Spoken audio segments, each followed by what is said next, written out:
Chinese is 1.4 billion. We have great pressure from overpopulation. Therefore, energy transformation is a way for us to participate in global climate change.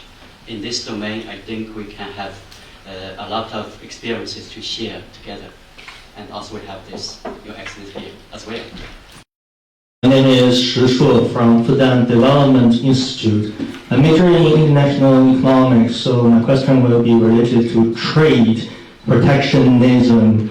As you know, there are rounds and rounds trade wars from the United States against China, and recently Mexico also would like to raise their tariffs on Chinese goods. So what do you think, what's your opinion, perspective on trade protectionism? Will you help to promote Pakistan market be open to the Chinese investment in Chinese goods? Today is akin to something like where you invent a sport or you invent a game, right? And it's your rules, you made the rules. And you were playing with everyone and you kept winning the game. So you were very happy with the game. And then as soon as you start losing the game, you say the rules are wrong. And you try to change the rules. It's very, very interesting. Because we used to hear that everybody should become a democracy, because democracy is the best way to do everything, and we want a free society. Then everyone has to be a capitalist and aspire to be free marketeers, because that is the way that the international community will progress. And doggedly, generation after generation, we were told these concepts.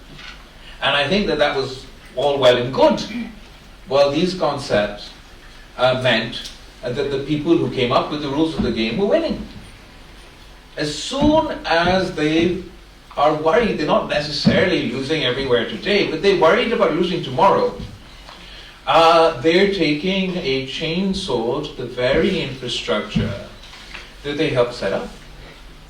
And that is taking us back to a world of chaos.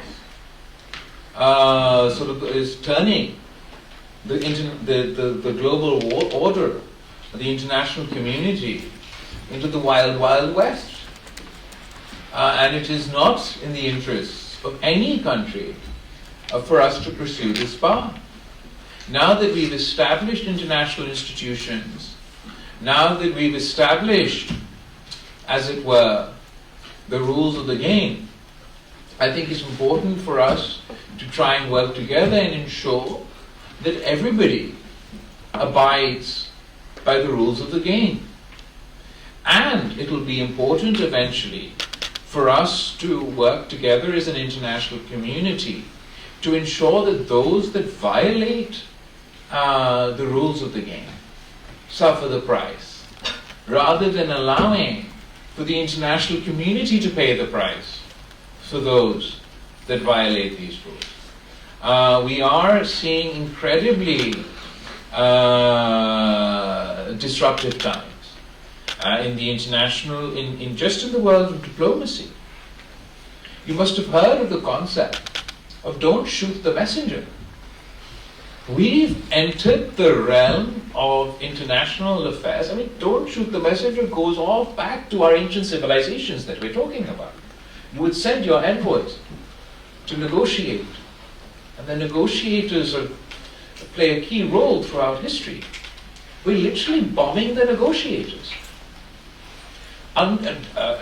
Taking a sledgehammer to the foundations of diplomacy.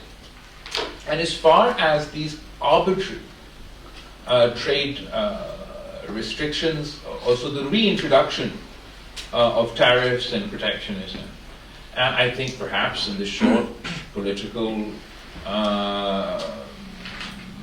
sort of calculations of certain individuals, this might be a positive for their prospective development, but I believe it has set such a precedent that is going to mean that we have an incredibly unstable and unpredictable economic environment. And in that context, that will affect growth, both in the West and in the East, and it's in all our interest to work together to take ourselves away from this disorder, and return to some sort of order.